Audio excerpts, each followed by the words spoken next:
Good morning, everybody, and welcome to Department of Medicine Grand Rounds. It is my privilege as Division Chief for General Internal Medicine to introduce Dr. Dwayne Compton as today's Grand Round speaker.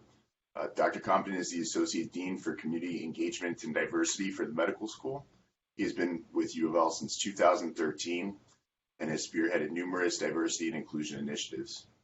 He is a fierce student advocate with a particular focus on issues that impact minority, racial, and ethnic groups, women, the LGBT community, and the medically underserved of the Commonwealth. He is very engaged in the Louisville community, serving on numerous boards, including that of the Louisville Metro Health Department, amongst others. This morning, he will be speaking to us on striving for a diverse workforce and how to deal with systemic racism as a physician. And with that, I will give the floor to Dr. Compton. All right. Thanks, Dr. Smith. Good morning, everyone. And again, thank you to the leadership of the department for inviting me to speak with you all this morning. And it is my hope that you all take something away that you can implement, whether for yourself personally as well as professionally. As Dr. Smith indicated, I'm Dwayne Compton. I've actually been with UofL since 2005. I spent a great deal of time on Belknap campus, working with undergraduate admissions focused on diversity recruitment, our Wilford R. Porter Scholarship Program, education, advising, as well as the university-wide Office of Community Engagement. And I did those things before coming over to the School of Medicine. So I've been around a while. I always like to start out by, showcasing those things that people do know, as Dr. Smith indicated, that I'm the Associate Dean. I serve as the Chief Diversity Officer. I'm a faculty member. I was a faculty member, of course, in this particular department. And recently the dean thought it would be better fit for me to work closer with you and me, since that's where most of my teaching is done. So moved recently over to you and me with Dr. Ian Shaw. So those are the things that people see externally, right? I always say that when I walk into a room, you immediately notice that I'm black. Right. I use those interchangeably, African American, Black. Then people tend to know us by our titles. But those identities that they don't see is the fact that I identify as heterosexual. I'm a husband. I'm a father. I have 3 daughters. I'm a son, brother. I identify as Christian. I'm a Louisville native, first generation college student, actually with all 3 degrees. I'm the only person in my immediate family with a bachelor's, master's, and a doctorate degree. And of course, 90% of my family lives in West Louisville. So, many people know us by those things that they can visually see, our titles that we hold, but they don't know those other identity characteristics that we may carry into different spaces with us. So I always like to acknowledge that. And, Clay has already mentioned many of the things that I do within the School of Medicine and across the university. I'm involved with a lot of initiatives, university-wide and community-wide. So some of the session goals for today is to develop an understanding of what it means to be culturally responsive. We utilize cultural competence a lot. And for me, we'll never be competent. We'll never know everything we need to know about different cultures and backgrounds. But what we can do is be culturally aware and culturally responsive and have some sense of cultural humility. And it takes us doing some of that work as opposed to having folks tell us all the time. We have to continue to educate ourselves. Hopefully engage in dialogue about the importance of dealing with systemic racism. There are some questions, the latter part of the presentation, that I'll ask folks to weigh in on if you feel comfortable. And then, of course, learn about some resources that's available to continue educating yourself about creating an inclusive workforce, learning about anti-racism and things of that nature, implicit bias, et cetera. Some of the session norms that I would like to set is, I would hope that everyone that's participating this morning listens respectfully and actively with an open mind to understand another point of view, commit to learning and not necessarily debating. I think when we have these sessions, people have a tendency to get into debates and they linger on and turn into grudges and issues down the road. Anything that's shared here, the stories stay, but the lessons go. I often ask folks to share something that may be intimate or personal about themselves, or identity characteristic that they maintain. Listen to those stories. Those stories stay, and take the lessons with you. Share the space and allow others to speak. I have done presentations where certain individuals will hog the air, as we say. So definitely share the space, allow others to speak, and then avoid assumptions about your colleagues. And this is the opportunity to check your biases. But one reality is we all have biases, and so avoid those assumptions that may typically, come to mind. One of the warnings or disclosures that I do like to highlight is that, some of these exercises, conversations, topics can trigger emotions about a particular identity characteristic that you might maintain, any stigma, oppression, discrimination that's associated with it. So if you choose not to participate, that's completely okay. Keep in mind that this is a learning exercise, and that people who share should not be, those things shouldn't be used to further stigmatize them inside or outside the learning and work environment. So this is our University of Louisville diversity vision statement. I always like to show this because most people, depending on the way you were brought into the university, the onboarding process, you don't often get a chance to really see this statement. We actually have one for the School of Medicine as well. But the piece that I want you to focus on is the bolded underlined portion that UofL strives to foster and sustain an environment of inclusiveness that empowers us all to achieve our highest potential without fear of prejudice or bias. And I like to zero in on that particular piece because from my experience as a chief diversity officer, I can say that we're not living up to that. All right. I know it's a vision statement. That's what we're trying to strive towards, but many times we find ourselves falling short of doing that. And even if you go down a little bit of nurturing and providing a nurturing and challenging intellectual climate, a respect for the spectrum of human diversity and genuine understanding of the many differences, including race, ethnicity, gender, socioeconomic status, and so on and so forth, we often miss the mark on some of these things, which creates sometimes a toxic environment, whether it's in the work or learning spaces that we have within UofL and UofL Health and other clinical environments. So diversity, equity, and inclusion. Sure, many of you all have heard this before. What it is. It's a range of attributes among people that include, but are not limited to, all of these characteristics, identity characteristics that you see. And there are more. These are just some that we have a tendency to highlight the most when we're having a conversation about diversity. Diversity is vast. It is important to understand that multiculturalism and diversity includes more than race, gender, religion, socioeconomic status, political beliefs, etc. And these here provide kind of a scope of multiculturalism, right? And then, of course, as I said before, there are many more identity characteristics that individuals hold that may not be listed here, but these are all the pieces of the puzzles that makes us who we are. Of course, what is equity? It's a focus on equitable opportunities, treatment, and access to resources. The process of removing systemic barriers to create equity for everyone.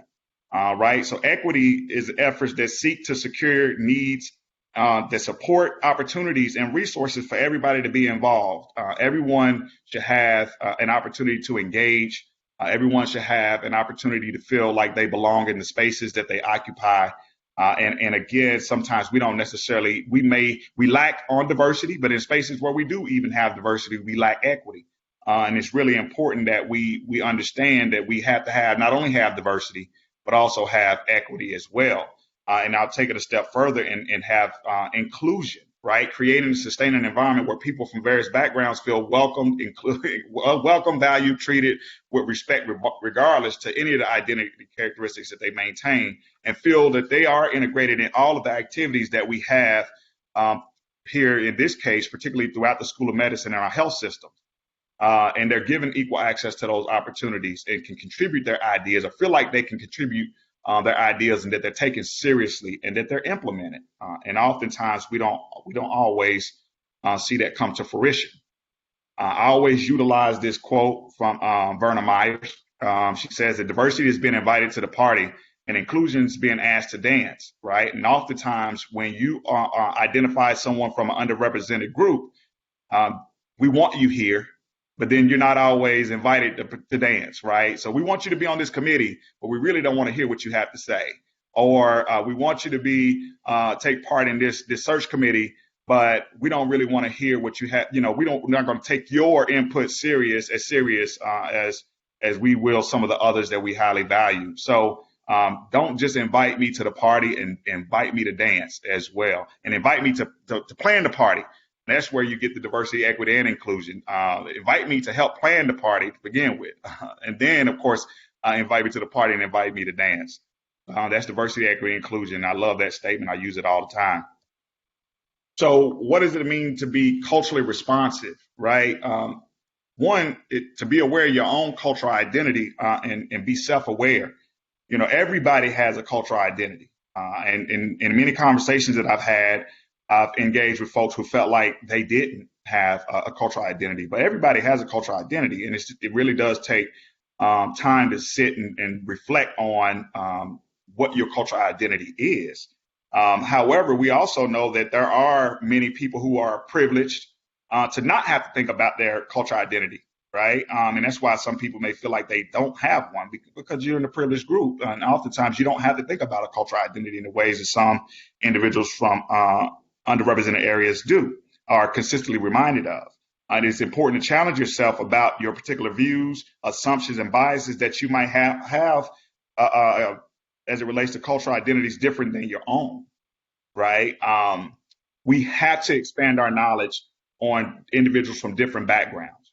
We sometimes when we come to work, some people don't care to, engage with their colleagues in a way that they get this type of self-education and understanding of where they're from. They're here to work, and that's their mindset. And others would like to do that, but don't see that there's enough time given the workloads.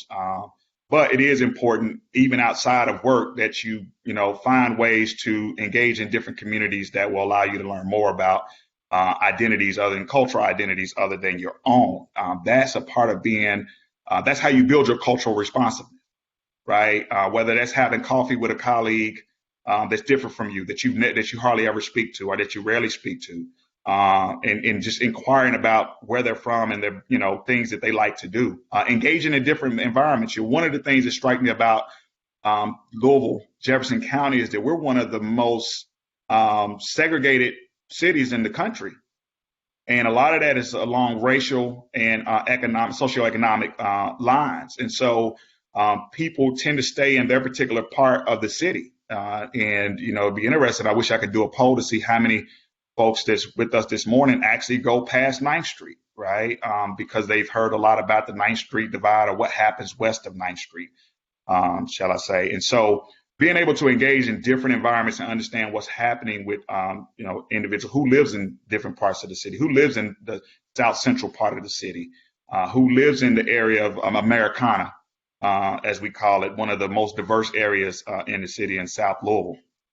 What type of stores do they have, right? How's their stores different from stores you might find in other parts of the city? So get out, educate yourself in ways that you probably haven't in the past. Be intentional, in other words. So what are some of the barriers to achieving cultural responsiveness? Well, oftentimes it's implicit bias. I'm sure people are probably fatigued from hearing about implicit biases, but they're real. We all have them, and they're the attitudes and stereotypes that affect our understanding, action, decisions in an unconscious manner. Right? Oftentimes we have biases, and they play out in ways that we don't intend to, and in many cases they'll have a negative impact. Right?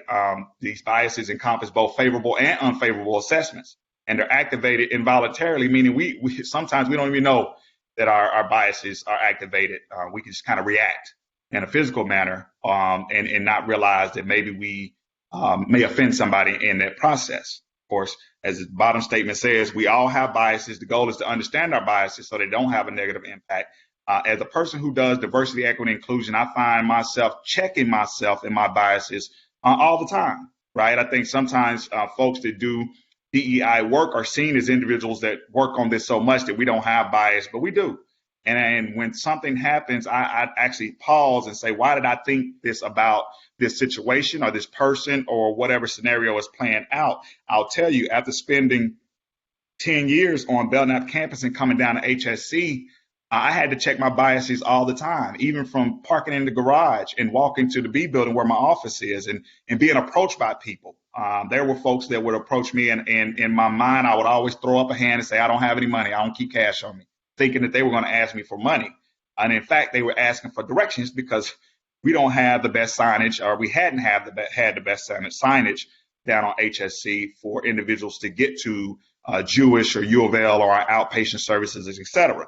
And so I had to, check myself. What was it about that person that made me think that they were going to ask me for money when in fact they were asking me for directions. And I found that was the case more so. But I also recognized that there were some scenarios where folks we do have a very transient population, and folks have a tendency to ask for money. So you have to check those things so that they don't have a negative impact. And I'm sure you all, if you think, hard enough, you'll recognize situations in the clinical environment, whether it's with each other, among your colleagues, or with patients, that biases may play out. So, and of course, for us, in order to meet our goals as a school of medicine and a healthcare system, we have to be aware of these things, right? Because implicit bias, they operate on a subconscious level. They usually contradict our conscious beliefs. So we can say that we value all of our colleagues and all of our patients, but unconsciously show favor or preference for a particular type or a particular group, a particular type of patient or particular groups of individuals. Implicit bias happens quickly, and you will commonly hear it called as unconscious bias. But then a person may say and explicitly believe that they have equal expectations for everybody, but their actions show different. So, and there's enough data that shows that implicit racial bias lowers expectation for individuals that from the BIPOC community. And so we can debate that all day. Again, as I said before, the goal is not to debate, but there's enough data to support that racial bias is definitely real, and it happens on a frequent basis, especially in healthcare. That's the reason why we have a lack of trust from individuals from those minoritized groups. There are a few different types of implicit bias. Explicit, those are deliberate, conscious held beliefs about a person or group. Implicit, beliefs about others that are outside of our conscious awareness, those are unconscious. And then confirmation bias, seeking information to confirm our beliefs. So we have a certain belief, and then we look for things that will help us confirm or validate why we feel that way towards a particular group, right? And so here are some other characteristics about implicit bias. They're pervasive. We all possess them. Again, some of the professions that we expect to be objective in their thinking and interactions with people, they're not always that way. I know when I first started School of Medicine, we would have conversations about the notion of objectivity. Can you really be objective if you have biases? Of course, implicit associations don't always align with our declared beliefs. And then, of course, the biggest one is we generally tend to hold implicit biases that favor our own in-group. I don't know if any of you all have done the implicit associations test. I always use myself as an example.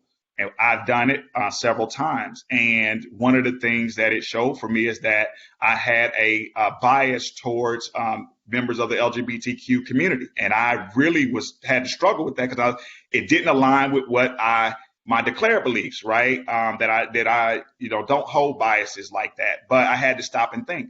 If you go back to one of my identity characteristics, I'm a Christian. I go to church.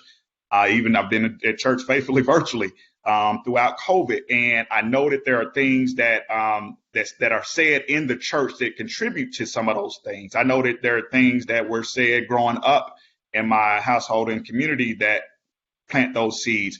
So I had to wrestle with that, right? But then at the same time, one of the implicit bias tests that I did as it relates to race showed that I favor people who look like me. And so I had to think through that. Why is that the case? Right? Growing up in a predominantly Black community, I'm minoritized when I'm at work and in educational settings, but when I'm at home, I'm around people who look like me. So I get it. I understand it. And so I work to make sure that those biases don't negatively impact people that I engage with, whether it's at work, whether it's in education, whether it's in the community setting. So understanding those things really do help.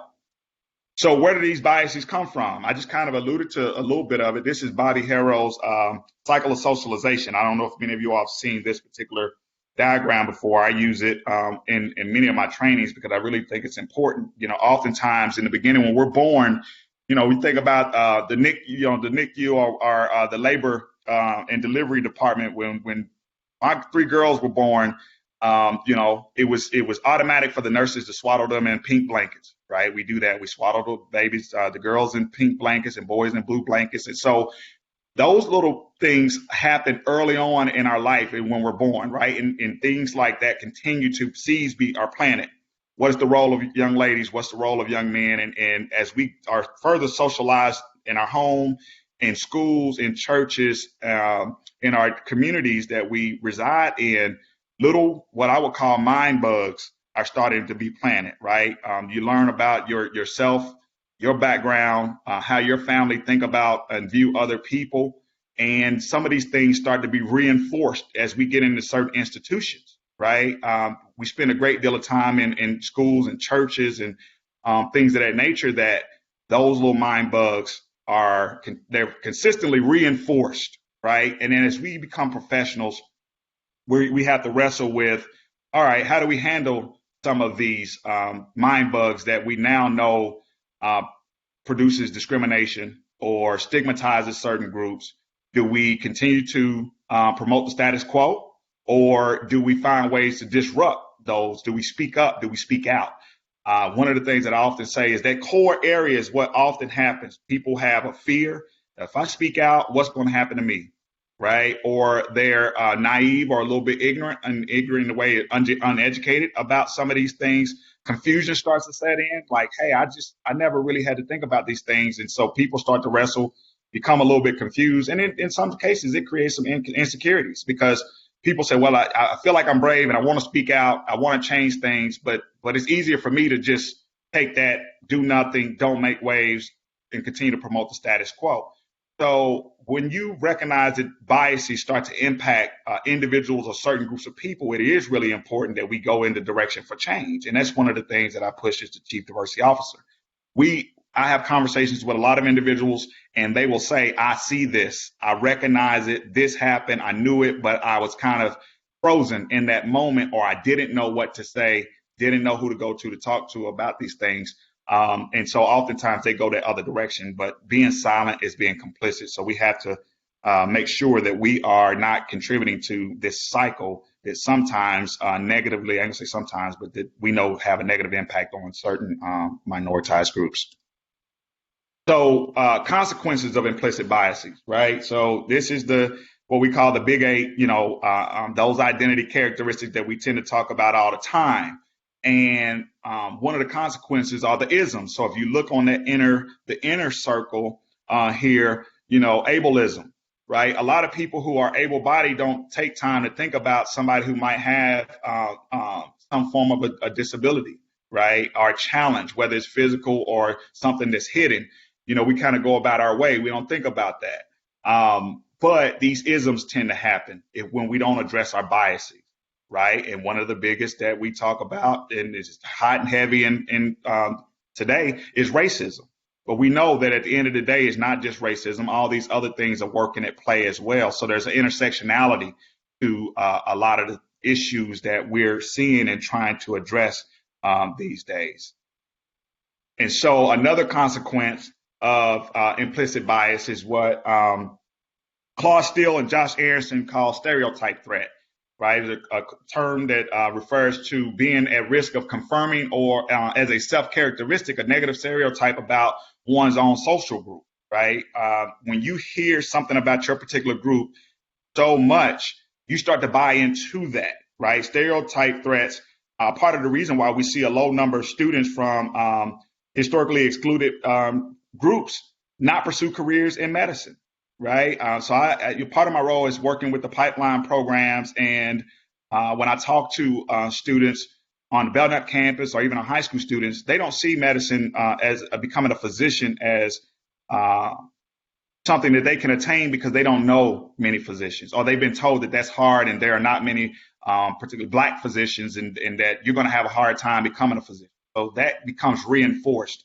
We often, going back to just even looking at gender, I have 3 daughters, and many of them will say, well, I'm not good at math. And I say, well, yes, you are good at math. Well, no, I'm better at writing. And so I'm thinking, oh my goodness, they're buying into this. As a young lady growing up, they think that, well, I'm better at writing, so I'm gonna go that route, and I'm better at dance, and I'm not better at the math and the science and the engineering. So we have those conversations. So stereotype threat is a real role, and believe it or not, stereotype threat follows people even into their profession. So we have folks that are amongst us that still kind of, buy into some of those negative stereotypes about their own particular group.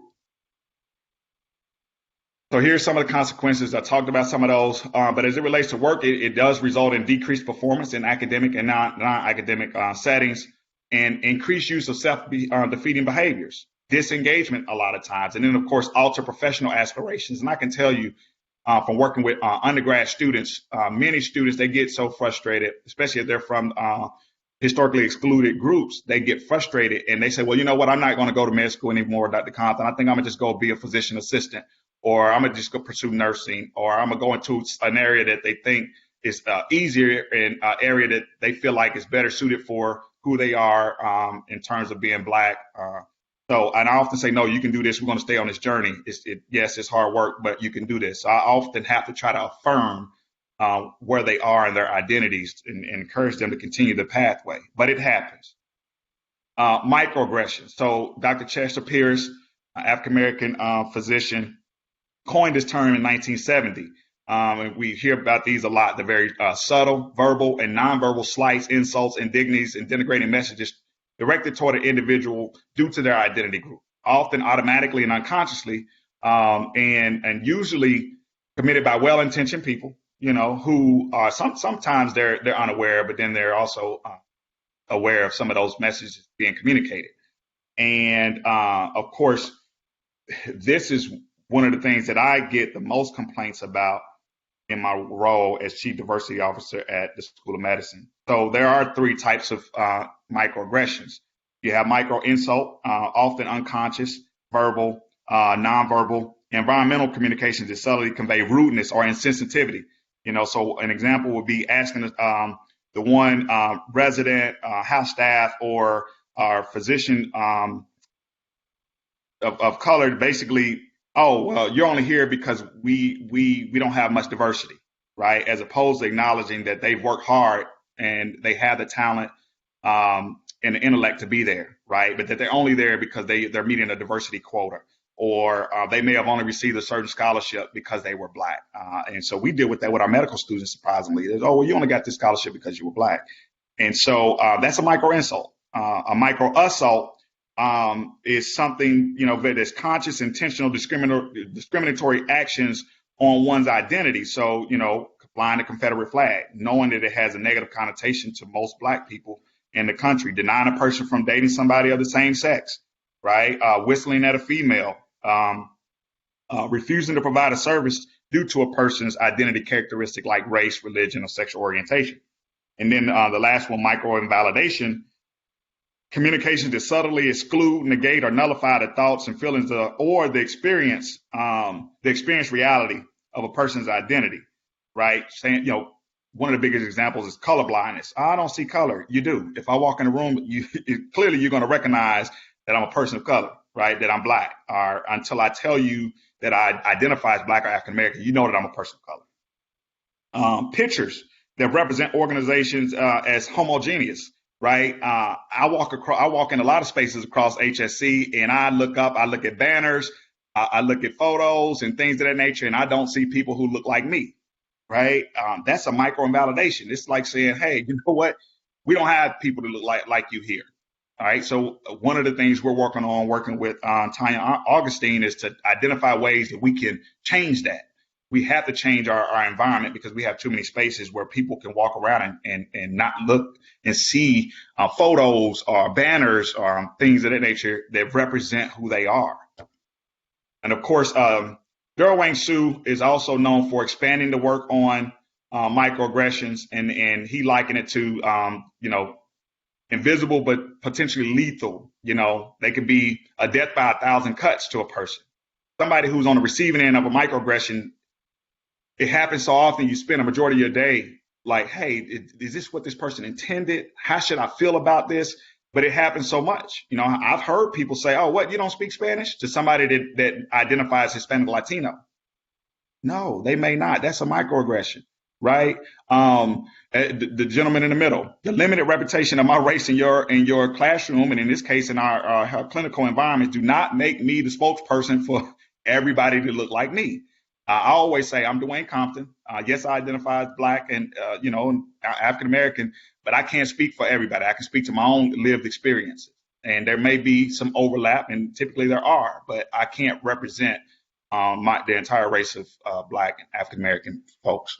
And then, of course, continuously asking people, no, where are you really from? When it comes to individuals that may appear to be international or an immigrant refugee, and as opposed to when they say, no, I'm American. No. We're insisting, where are you really from? These things happen more often than we care to admit, and the things that we have to check ourselves on. Racial battle fatigue. I think we're starting to get to a point where we're seeing a lot of this. So William Smith coined this term, refers to the psychosocial stress responses from being a racially oppressed group member in society on a historically white campus. This was really looking at higher ed universities, but we're starting to see this outside of education, where people are just frustrated and stressed out. This last year alone, many people just had to deal with the pandemic, with COVID-19. If you are a person of color, if you are Black, African American, even now, if you're Asian American, Pacific Islander, like you're having to deal with all of these things on top of race and racism. And so this increased to high blood pressure, anxiety, frustration, anger, depression. You start to see higher rates of suicide, things of that nature, right? So we know that racism has an impact, and oftentimes this is the case. People get just frustrated and fatigued by it, and I've seen that within our students, house staff, and even our faculty and administrative leadership, where they've just gotten to that point of just frustration where they're fatigued, and it starts to make a negative impact on our overall health. So one of the other consequences of implicit biases, of course, we start out with the stereotypes. They turn into unconscious bias. We have our judges, but I want to focus on the behavior piece, right? Because oftentimes when we don't check our biases, those biases lead to discrimination. Whether intended or unintended, it happens. And it happens more often, again, than we care to admit. And I do know this because I've been pulled into a number of conversations where we've had to try to mitigate the result of dealing with stereotypes and prejudices that arise in the work environment. So these things lead to discrimination, and oftentimes we'll say they lead to racism, right? So there are three different types of racism: interpersonal racism, moving beyond prejudice and stereotypes to commit acts of harassment, intentional exclusion, marginalization, discrimination, hate, and or violence. You have institutional racism, those policies, practices, and procedures that are systemically embedded into a normal practice. This is just the way we do things, right? We hear that quite a bit. Well, we've always done it this way. Well, we can't continue to do it this way when we know that it causes disparate treatment or discrimination towards a particular group. And then, of course, structural racism is the cumulative impact of interpersonal and institutional racism. So we find ourselves now working to be anti-racist, right? And there's a lot of chatter about the cardinal anti-racism agenda, and so you're starting to hear a lot about anti-racism now. And there's a lot of pushback as well against institutional and structural racism. It is real. We can if we're honest and do an honest inventory, we can look at systems. We can look at the School of Medicine, we can look at our healthcare system, and we can spot out those policies, practices, and procedures that have continued to perpetuate discrimination and disparate treatment. And I like being transparent. I was on the executive faculty meeting yesterday, and we were provided numbers about our GME. And out of the hundreds of new residents we have coming in, only 9 identify as Black or African American. Only 9 identify as Hispanic Latino. right? What is it with our policies, practices, and procedures that puts us in a situation where we're continuing to see barely 4% of our students that match with us identify from those two categories? Because if we look at those numbers over the years, which we have, those numbers are consistent. So oftentimes what I hear is that the talent pool is not there. And I push back and say that the talent pool is there. The talent pool of individuals from those identity characteristics don't want to come here. And they don't rank us as high because they've heard about certain situations that students, house staff and things and faculty have dealt with.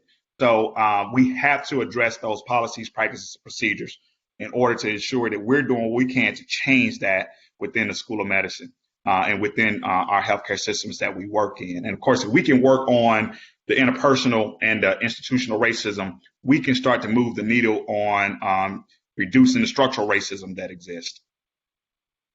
Of course, we know that these things happen not only in healthcare, it happens in certain fields. So even working with our basic science administrators, leadership, faculty, et cetera, we see that same thing in the sciences, right? We're seeing it in education, who's going off to college. We see it within government, in our federal, at all levels, federal, state, local government. Who's making up the majority of the individuals running for office that are in office, right? And how that continues to be perpetuated. We receive mind bugs all the time through both with TV and now social media. We see structural racism and institutional racism within the banking industry. You know, if you haven't had a chance, I think it would really be good for you all to check out Josh Poe's documentary. I mean, he kind of focused a lot on redlining right here in Louisville, how certain banks would not lend to people that identify as Black or African American. In fact, there's enough evidence to show that if you live in West Louisville, many of your insurances, whether it's home, life, auto, those insurances are going to be remarkably higher. Your premiums are going to be higher compared to somebody living in other parts of the city. So that's structural racism. That's institutional racism within those industries. So we have to keep those things in mind. It exists. And I know, again, people are pushing back, but these things exist and the data don't lie. So here are a few questions that I do want to throw out there, and feel free to unmute because I can't see faces or anything like that. But if you're willing to share, what are some examples of interpersonal racism that you have seen personally or heard about in the work environment, learning environment, community, et cetera? And then, of course, what harm do you feel has been caused? So let's throw that first question out there.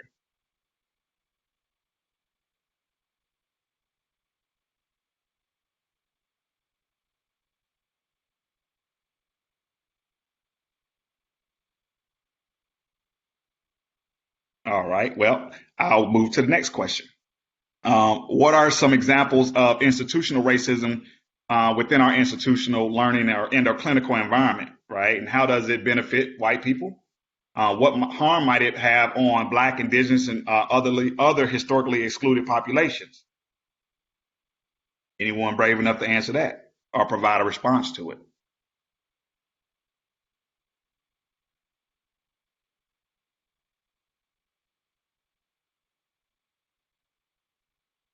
All right. Well, Dwayne, can I just jump in? I think that the hard point here is actually not finding an example because they're all around us. It's how do I even think of only one thing? It's just such a difficult question, and it encompasses so much of, really from grade school beyond, leading into pipelines in medicine. And, it's not, I think, that we're quiet because we don't see it. I just wanted to let everyone know that we all know it's there. It's just really hard to put my finger on a very specific incident. Gotcha. Thank you for that. And then, go ahead. There's a couple of comments in the chat area on Blue Jeans. One from Dr. Furman said, one thing to say is our own residents telling another resident that they are here because of their color and they were here to meet a quota, not because of their intelligence. And then a comment from a Dr. Vermula, one of our residents, our PGY3, saying, for interpersonal racism, I feel like most of us have had experiences with patients, especially older ones, that routinely throw out microaggressions and sometimes bordering on outright hostility. Yes, and in the patient bias is one of the things that we're starting to have a lot of conversation and get questions from mainly our UME population in dealing with that, right? Trying to prepare them to be able to deal with that. We don't have enough conversation, in my opinion, about dealing with patient bias. But one of the things that I often like to say is, we have to stop and think about where that bias may come from, right? We're seeing now, just with trying to administer COVID-19 vaccines, the mistrust that exists among a lot of different populations. I can tell you that I'm still trying my best to convince a lot of my family to get the vaccine. And many of them, when I ask them why they're not, they don't trust. It's not they don't trust the science; they don't trust physicians. And so I find that to be interesting, and I always continue to dig. And so, yeah, dealing with patient bias is real, but we also have to stop and think about what are the things that have occurred that may create that bias, that, especially against some of our healthcare providers, right? There have been so many situations where there have been emergencies, let's just say on airplanes, and there have been Black healthcare professionals, physicians on those airplanes, and they're told, oh no, sit down, you don't have credentials, right? Or we see it in the hospitals where folks say, you know what, if somebody Black walks in the room, they are assumed to be a custodian or the help, so to speak. They're assumed to be not to be the physician, not to be the person with the expertise, and people who are willing to die rather than having somebody Black or from some other historically excluded populations to treat them. And those are things that we do have to have some open conversations, but we can't have those conversations until we reconcile what we have going on internally. So I often say, how often are we really, assessing and engaging with our patients and asking them those questions, right? We really don't have those opportunities to, in ways that will allow us to develop better relationships with our patients to reduce those biases. And just a few more comments from the chat area. One from Dr. Olges says, I think some of our recruiting matrices benefit white people, test scores, comments and evaluations and letters, etc. Comment from Dr. Clayton Smith. I imagine students and residents of color feel marginalized because they do not see faculty members that share their identity. And comment from Dr. Kruger. She says, my first academic boss told me he hired me because I was a woman, and I laughed at his jokes. That was in 1991. Says we're much further beyond this regarding women in medicine, and need to have constant vigilance for all forms of bias in the workplace. Today, the bias towards older physicians is getting to be a problem. Yes, very accurate statements on all of those that you just read out. And these are things that we know they exist. And we as leaders have to have courageous conversations, right? Even though we know they're going to be challenging, we have to have courageous conversations. Why is it that the way that we review applicants that for residency, we know that it benefits white people? But what are those things that cause that to happen? I know Ryan Simpson in the Health Science Campus of Office of Diversity and Inclusion has pulled the data to look at where when people apply, who makes it through the process, get an interview, and then match, right? So we have that kind of data available, and we've been having conversations with Dr. Roberts and GME and the dean to address some of these things. But it also starts with those the departments as well, and really focusing in on what can we do as a department to really combat some of these things, to do a better job with recruitment efforts as well. And then what resources do we need to help us with that? So, and as Dr. Kruger indicated, yes, women are still largely underrepresented in medicine and science research. And even though that occurred in 1991, I can assure you that sadly it's still happening, right? That many of our women faculty are still being, those type of things are still being said. And of course, as it's been said, when we look at our senior physicians that have been around a while, feeling that they're being pushed out because of age and things of that nature. So these are conversations that are happening across the School of Medicine as well as across our healthcare systems. But the thing is, we have to move beyond having the conversations and create some solutions to some of these things so that they don't continue to happen year after year. So thank you all for weighing in on that, even though I couldn't, see you all. But take these questions and I'm happy to provide this PowerPoint. Take these questions and have these type of dialogues within small groups, within larger groups, within your department, and think about ways that you can mitigate some of them so that we can start to move the needle and not continue to say, well, this is, we know what the problem is, but we don't have any solutions. Here are some other reflect and share kind of questions I always like to use. What are some negative perceptions and bias people have towards an identity group that you maintain? And that's for everybody. There are negative misperceptions. I'm sure that things that somebody has said or done to you because of an identity characteristic that you maintain. And then, of course, what's great about that group, we have our UME students, we do this during orientation and have them kind of talk about, what are some things that's great about that identity group? What do you never want to hear people say, think, do, or say towards that particular identity group? And then what do you want people to think, do, say towards a group to learn more, right? And that goes back to that last question, goes back to enhancing that cultural awareness, that cultural responsiveness. If you enhance your cultural awareness, you can enhance your cultural responsiveness. And so these are just some things that I will leave with you all, not to necessarily respond to today, but to utilize this as conversation starters and to get to know one another in the departments. We don't have these conversations enough, right, about certain identities that we maintain. And I'm sure we can get some robust dialogue going where people start to develop a better understanding of who they're working with and spending the majority of their time with if we can do some of these things, whether in small groups. They work better in small groups than larger groups, and from my experience.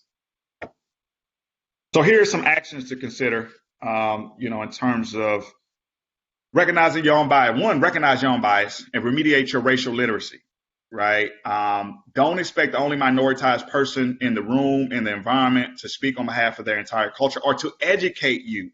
It is not that person's job to educate you about their particular race or culture. We have to do our own work. Don't assume to know or understand someone based off of some of your own preconceptions and stereotypes. That happens way too often. And then, of course, seek out learning opportunities to educate yourself about cultures other than your own. Sometimes I'll hear people say, well, I have a black friend. I'm like, yeah, that doesn't mean that you're knowledgeable about all black people. Or I have a friend that identifies LGBTQ plus along the spectrum. That doesn't mean that you know everything about that identity group, those identity groups. I know somebody that's an immigrant and refugee. Okay, that's great. I have a friend. That's great. But what are you doing to better understand their lived experience, the things that they've experienced throughout their life, right? What are you doing to put yourself in that environment to learn more about cultures other than your own? So those are some things that I would encourage you all to do. Again, don't assume that you know the lived experience of someone because you have a friend, significant other, or et cetera, from a particular minoritized group. While there may be overlap, not everyone from a minoritized group share the same narrative.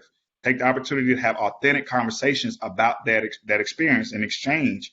Share those experiences about your lived experiences. There are a lot of resources that are out there that's available to educate yourself on not just implicit bias, but its impact and how to mitigate it. And then, of course, spend time engaging in communities different than your own. I've said that several times. Be aware the stereotype threat may be occurring among individuals that are from underrepresented groups. Meaningfully integrate diverse cultures and peoples into the work that you do and other aspects of your life. How often does the department or the division celebrate different cultures that exist within your house staff or within your physician populations, right? Like those are things that we have to acknowledge and recognize and celebrate in ways that people see as respectful. I always like to put that out there. We just came off of Cinco de Mayo. A lot of people were having these different events. And one of the things I learned and I consistently hear is that Cinco de Mayo, the way that we celebrate it in the United States is not what, how people that identify with that culture, that's not how they see it, right? So it's an appropriation of their culture in a way that really could be offensive. So we want to celebrate and integrate those diverse cultures in a way that's respectful And you can only do that by really speaking to those individuals that you have in the department and asking them to share ways that may happen. If you're having a gathering and you have someone that identifies Muslim, understanding that they don't eat pork, right? And be mindful of that, and not just, have options of that's available for everybody, and keeping those kind of things in mind. Of course, responsibly address racism and racial tensions when they arise. One of the things that I see is that when we fail to acknowledge and address racism and racial tensions when they arise, it's a snowball. It turns into a much bigger issue. And then we get to a situation where we're forced to deal with it, right? And then when we're forced to deal with it, it's really uncomfortable. It's going to be uncomfortable, but it's something that we have to do when we know that these things exist. Instead of letting it snowball into a bigger situation, we have to deal with it when that snowball is small, when it first happens, or when we, gather enough information to be able to address it adequately. Recognize that you and colleagues share responsibility for acknowledging and addressing inequities. One of the things that I say is silence is complicit. When people fail to really say anything, then you're almost saying it's okay, right? You may not feel that way, but in a way, you're communicating that it's okay. It's okay with me because it doesn't bother me. It don't bother me. I see it happening. I don't have nothing to do with it. It doesn't impact me. So therefore, I'm not going to say anything. We have to have people willing to speak up and address the inequities, and then also be willing to step up and be part of the team that helps resolve these inequities. Mitigating unconscious bias. So there is a resource that I always like to use. It's a website called Catalyst, and they have a sheet called Bias Correct. It's something that I always say folks can print off this one pager and kind of put it up somewhere visually for yourself, because people will say, well, how do I combat unconscious bias personally? These are some of the ways that you can do it. Again, I'll send you the link to these websites that you'll see here. And you can print these type of things off, right? And have them right in front of you. But again, some of these things we've already talked about, but the end part, that bottom one, hold yourself and others accountable. We don't do enough of that. Speak out, and we have to be willing to disrupt the status quo. Here are some other additional resources that's available. This is not exhaustive. What I will do is send Dr. Smith and Dr. Kruger a list of additional resources that's too much to put into a PowerPoint that you all can use to educate yourself, even in dealing with videos and things of that nature. Procter & Gamble released some Let's Talk About Bias sessions that come along with videos. You may have seen some of their commercials that I think are really, really well done. And they have some conversation starters. They have a curriculum that they offer for free. And then, of course, the National Museum of African American History and Culture has a whole series about talking about race, because even just talking about, even though we know race is a socially constructed entity, they struggle to talk about race, and then furthermore, racism. And then we have a group, L-Surge, but there's a group showing up for racial justice. And we have a Louisville L-Surge group here that provides education for those individuals that identify with the majority identity group. So, use these resources. Again, we have to make sure that we're educating ourselves. As a person that's in diversity, equity, inclusion, it's a part of my job to stay up on what the latest is in diversity, equity, inclusion, and anti-racism. But if we're ever going to change, things across the School of Medicine, across our healthcare system, across the university and beyond, all of us have to take part in educating ourselves on these things. And then, of course, here's some books that I always like to put out there. And I know that Ron Paul and I started a faculty learning community on diversity and inclusion. And we started with the book Blind Spot. Then we started with, we went to A Black Man in a White Coat, just to have conversations. I know he's done some more in his department, but what I always encourage departments to do is to pick a book and read that book and have some conversations around thoughts, what your takeaways were. There may be some things you disagree with, and that's quite okay. But let's have conversations about that. Project Implicit Bias. is they have a series of implicit association tests. I've been in certain sessions where folks wanted to push back about the validity of those. And sometimes we're quick to push back as opposed to saying, you know what, I have a bias and let me think about that, right? As opposed to saying, well, this test is invalid and I don't believe the results because I don't feel that way. And so keep that in mind. Sometimes our biases don't align with our declared beliefs and things that we may say and how we feel, but those biases exist. The Kerwin Institute at Ohio State has a lot of really great training modules on implicit bias, microaggressions, and things of that nature, on how to mitigate those. So I always like to acknowledge that as well. And that's all that I have this morning. I think we're right at 8:57. So if there are questions, comments, I'm going to stop sharing my screen so I can see you all. And if there are comments and questions, please open the floor now for those.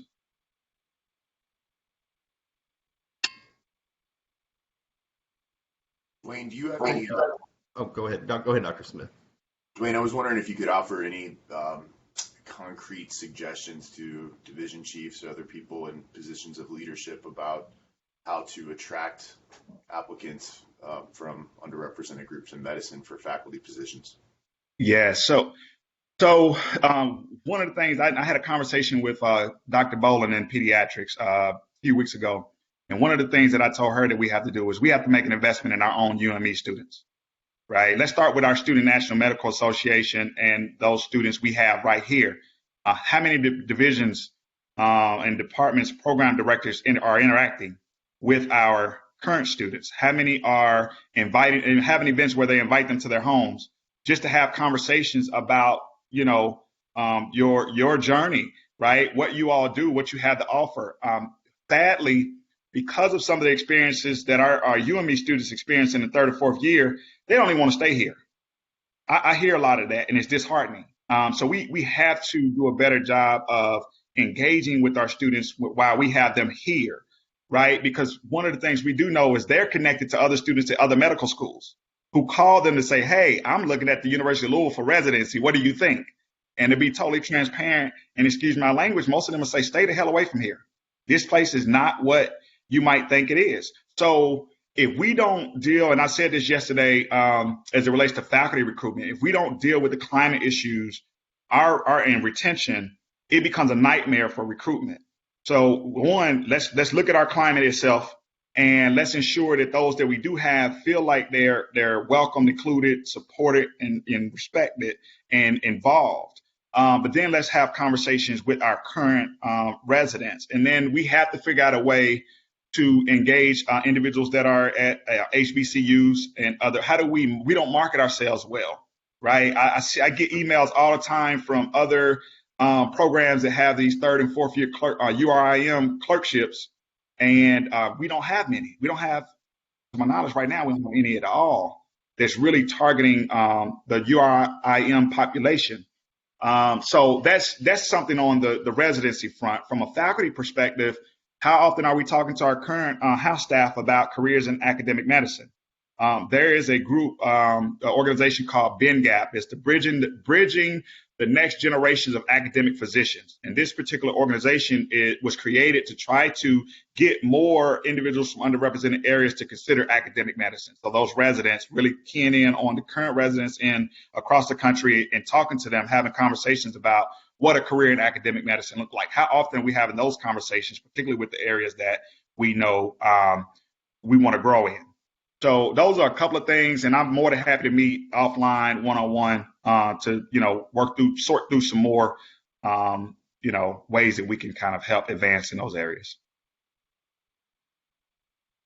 I see somebody else. I see them raise hand, but I can't see. Yeah, that's me, Jeff Callan. Okay. So, hey. Dwayne, my question is, yes, okay. So within the school, we have issues, but within our community of Louisville, greater metropolitan area, we have been on the news for the killing of Breonna Taylor. And so how does that impact our ability to you talk about the environment, but it's not just the environment of the medical school, it's the environment of the region. And that's something we can participate in, but we can't make as much change as we can within our individual programs. And what impact has that had on our ability to recruit from outside? You talked about maybe the students here see the toxicity of the city instead of the toxicity of the medical school. Yes, and you bring up a good point. And in fact, we had a student that participated in some of our pipeline programs as an undergrad student. Applied for med school here for this last cycle, and literally sent an email saying, you know what, because the email came after our Attorney General gave his response to the Breonna Taylor situation, and said, you know what, as a Black male, I don't think I would feel comfortable in Louisville. No, it had nothing to do with the School of Medicine, but didn't feel comfortable in Louisville. And so thus I'm withdrawing my application. And it really, that was, I understood as a Black male myself, I get it. One of the things we have to do a better job of, particularly when we know that individuals ask questions in interviews, is we had to be open, honest, and transparent with them and talk about what Louisville is doing, not necessarily what Louisville is doing, but what the School of Medicine is doing to keep our students safe, what we're doing to advance diversity, equity, inclusion, because people ultimately want to know about their safety. Am I going to be safe? And what's the university? And typically they want to know what is our response to some of these issues, because they know we don't have that. We don't have that control with what's happening with what the mayor decides, what have you, what Louisville Metro government decides to do, LMPD, et cetera. They want to know what our response is to some of these things and how we're going to keep students safe.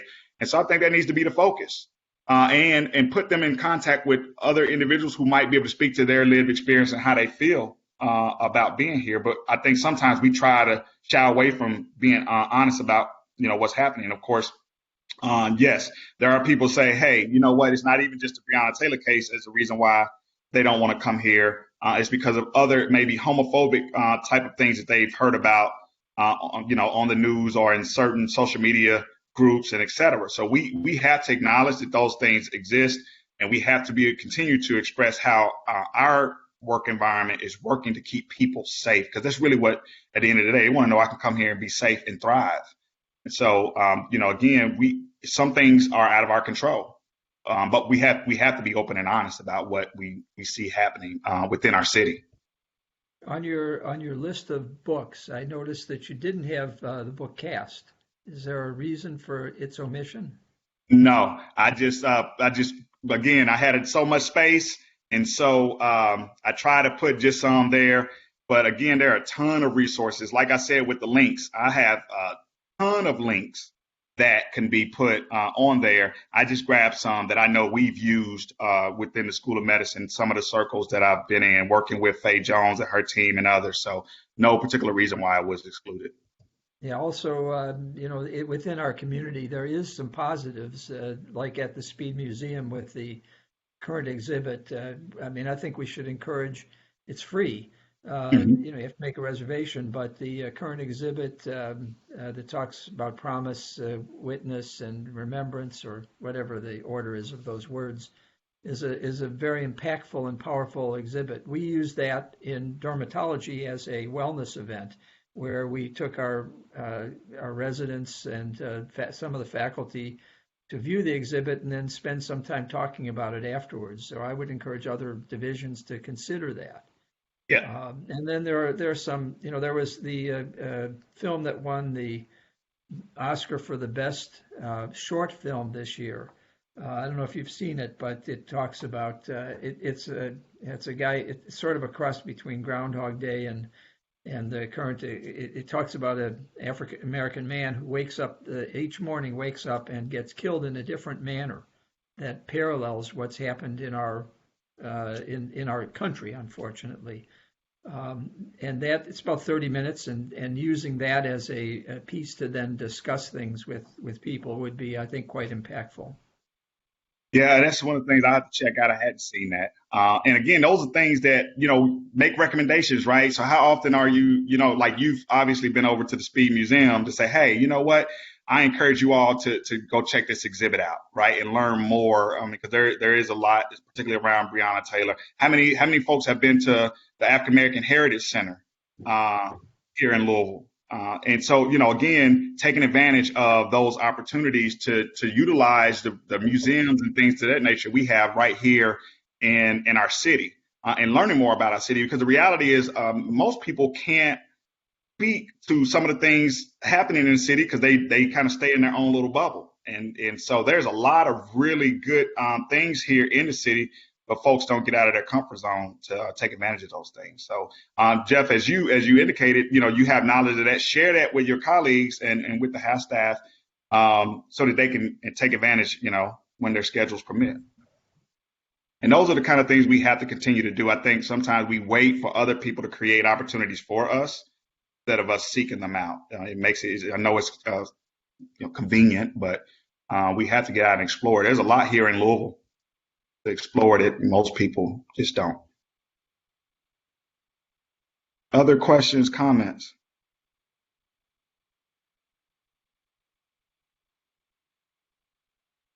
Dr. Compton, there was a few from the chat area just kind of before we got going on the Q&A.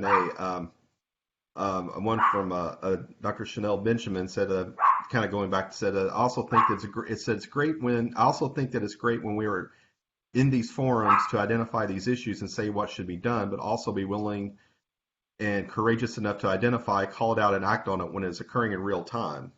Yes. And, yeah.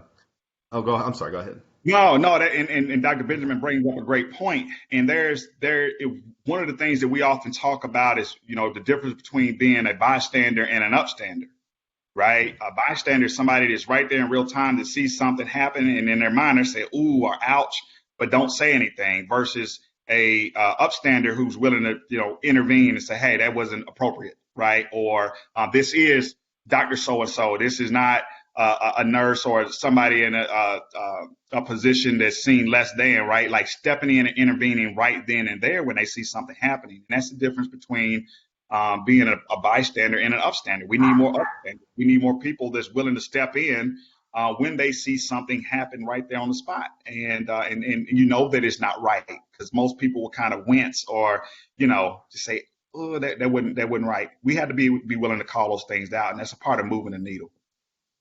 And real quick, a comment from Rosemary Usef, who's returned as our chief in nephrology, said it's important for the boards of UofL physicians and UofL Health to become more diverse.